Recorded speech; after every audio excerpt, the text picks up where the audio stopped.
Bonjour à tous, bienvenue dans Asphalt Rétro. Aujourd'hui, nous allons remonter le temps avec un grand nom du sport automobile qui nous ouvre les portes de son univers, mais qui nous amène également un véhicule rempli d'histoire.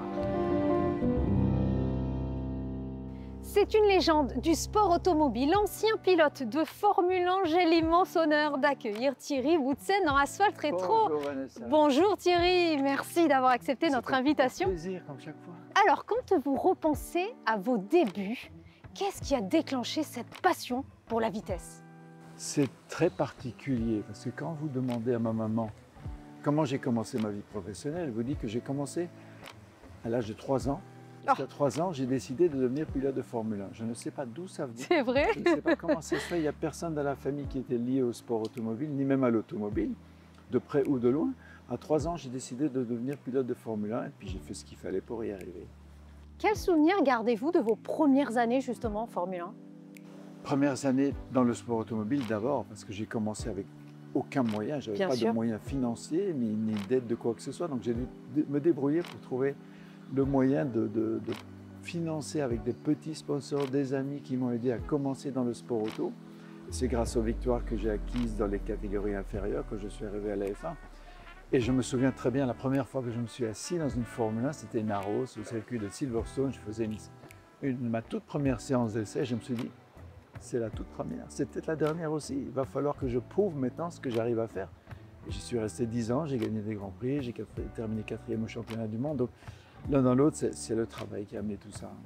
Alors vous avez couru pour de grandes écuries, vous avez côtoyé de grands pilotes. Quelle période vous a le plus marqué?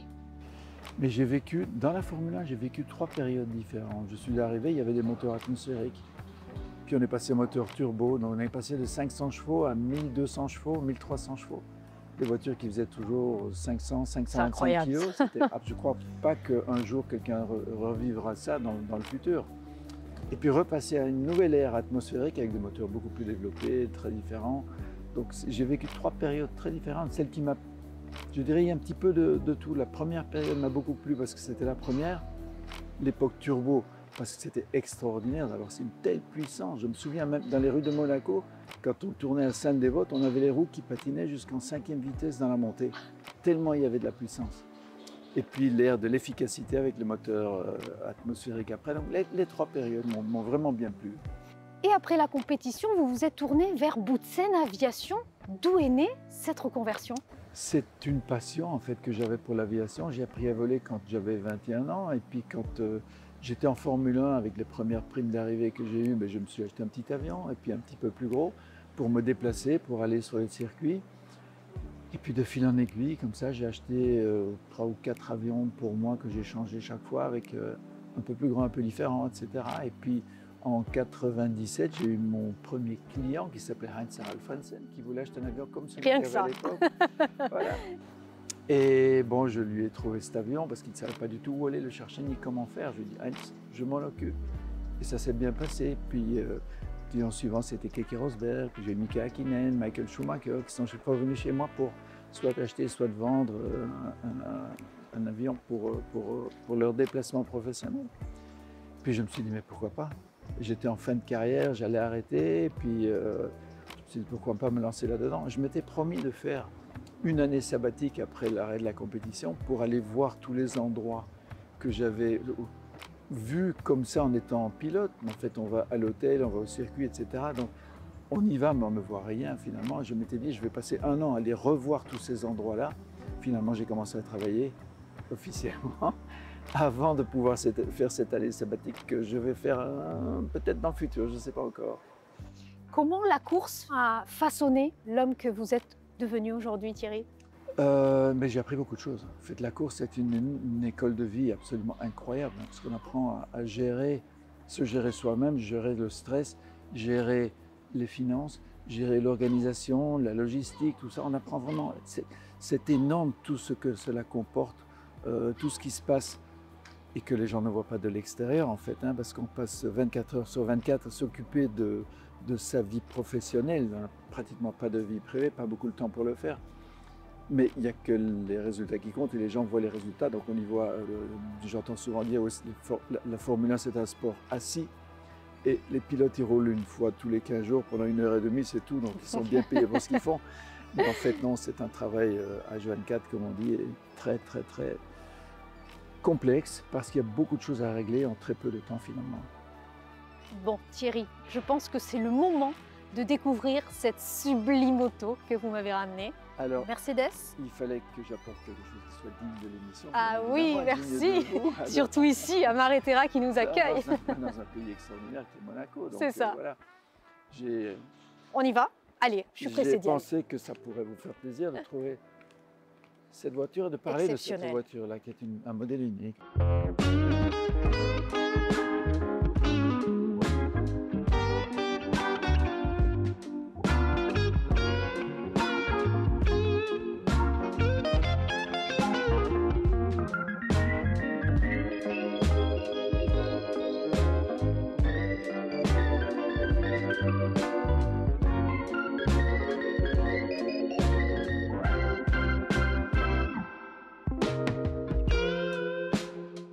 Thierry, une Mercedes 300 SL, mais quelle est son histoire?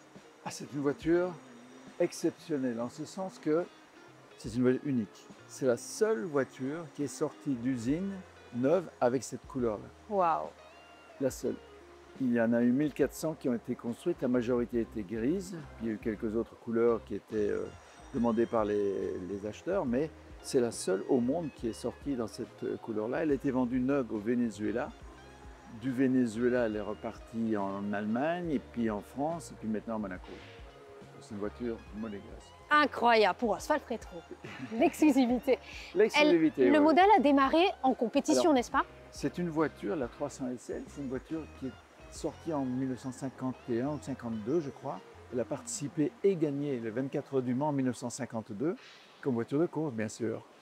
Et puis, à ce moment-là, l'importateur américain a vu ça et s'est dit, mais ça doit être une voiture géniale pour la route, on doit certainement avoir beaucoup de clients par ici pour acheter ce genre de voiture-là. Donc il est allé voir les dirigeants chez Mercedes et leur a commandé 1000 voitures comme ça, d'une traite, 1000 voitures qu'il a fait faire pour les États-Unis. Et c'est là que c'est parti en fait de la production. Ils en ont fait 1400 en tout.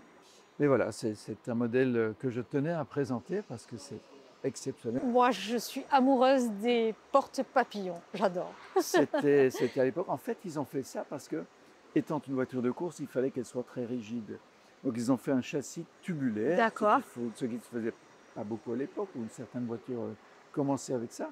Mais la hauteur du flanc en dessous de la porte est assez épais parce qu'ils ont des tubes qui passent par là pour rigidifier le châssis. D'accord, incroyable. Donc, peu d'espace pour mettre les portes, donc ils les ont fait comme ça papillon et c'est resté, c'est devenu une œuvre d'art en fait. Hein. C'est vrai. Thierry, on va faire un tour? Allez.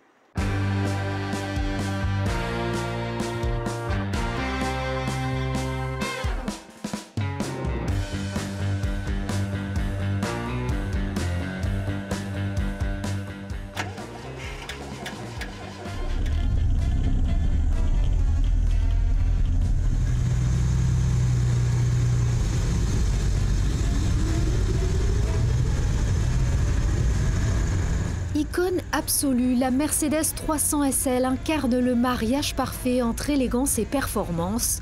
Née dans les années 50, elle reste un symbole intemporel du raffinement et de la passion automobile. Thierry, il paraît qu'à chaque fois qu'on tourne la clé d'une 300 SL, c'est un moment unique. Est-ce que c'est vrai? C'est un moment unique parce que c'est une voiture qui a un bruit magnifique, qui a un moteur extraordinaire, un 3 litres Mercedes, c'est le moteur Mercedes. Et donc quand on met ça en route, c'est toute une histoire qui renaît. Déjà la forme, le bruit, l'ambiance, la façon dont ça se conduit, c'est un grand moment. Vous êtes plus à l'aise dans des voitures d'antan que des voitures, on est d'accord. Mais ça n'a rien à voir. Quel regard portez-vous aujourd'hui sur l'électrique qui arrive, les voitures modernes? Oui, bien sûr, mais ce sont il y a une grosse différence. Les voitures d'aujourd'hui, les supercars, les voitures électriques, ça procure beaucoup de sensations. Ces voitures-ci procurent de l'émotion. On n'est pas obligé de rouler à 200 à l'heure pour avoir des sensations avec celle-ci. On roule à 100 à l'heure, 120 à l'heure, on en profite. Il y a le bruit, il y a l'ambiance, il y a la façon de les conduire. toute l'histoire qu'il y a derrière, ce qu'il n'y a pas avec les voitures modernes qui sont très différentes, qui n'ont rien à voir finalement. La Mercedes 300 SL est une véritable œuvre d'art. Son design inspiré des prototypes de course allie pureté aérodynamique et élégance intemporelle. Long capot, profil fuselé, allure féline, chaque détail respire la vitesse et le prestige. Plus de 70 ans après sa création, l'auto reste une référence en matière de style. L'intérieur reflète le luxe sobre des années 50. Cuir tendu à la main, instrumentation chromée, volant fin à large cerclage, tout respire l'artisanat. Le poste de conduite est compact et élégant, enveloppant le conducteur. Un univers raffiné, pensé pour la performance autant que pour le plaisir d'essence.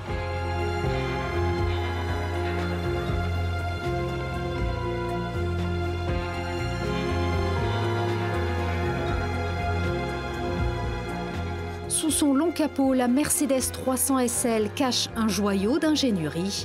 Un 6 cylindres en ligne de 3 litres, premier moteur de série à injection directe. Une révolution à son époque qui faisait d'elle la plus rapide du monde dans les années 50.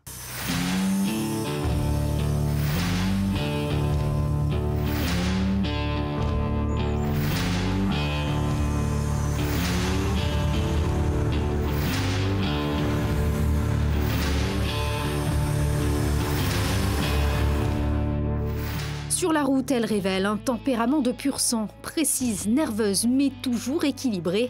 Son châssis léger, hérité de la compétition, assure une stabilité remarquable. Chaque virage devient un dialogue entre l'homme et la machine. Et au volant, quel sentiment, Thierry?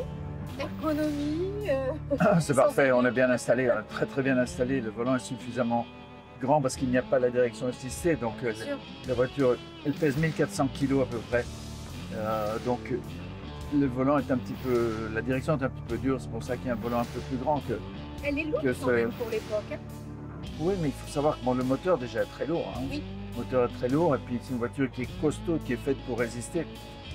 À l'époque, il n'y avait pas de voiture qui dépassait 200 km/h. C'est la toute première qui est arrivée. Elle avait le record à l'époque d'être la voiture la plus rapide au monde, la voiture de série la plus rapide au monde. Il le fait toujours d'ailleurs, 215-220 km/h. Incroyable. À l'époque, c'était. On parlait d'une autre planète à ce moment-là, 200 km/h, c'était waouh!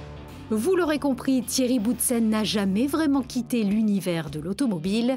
Aujourd'hui, il cultive sa passion à travers Boutsen Classic Cars, société qu'il a fondée pour partager son amour des voitures anciennes. Et c'est grâce à l'ancien pilote de F1 que cette Mercedes 300 SL est venue jusqu'à nous. Thierry, si on devait résumer finalement cet essai en un mot pour la Mercedes 300 SL. Je dirais c'est l'émotion. C'est vrai. D'abord, parce que c'est une voiture exceptionnelle, une valeur inestimable, c'est un modèle unique. J'étais ravi de la présenter. C'était un essai sublime. On remercie évidemment Maréterra qui nous a accueillis aujourd'hui. C'est un endroit magnifique, magnifique. Il faut remercier la météo aussi. C'est vrai. Toutes les conditions étaient réunies. Avec une couleur exceptionnelle et puis voilà. Tout à fait. Ravi d'avoir pu participer. Merci Thierry Boutsen. J'espère qu'on se retrouve très vite dans Asphalt Rétro. Bien sûr, quand vous voulez. Merci beaucoup. Quant à nous, on se retrouve le mois prochain pour découvrir encore de belles pépites. Soyez au rendez-vous. À très vite.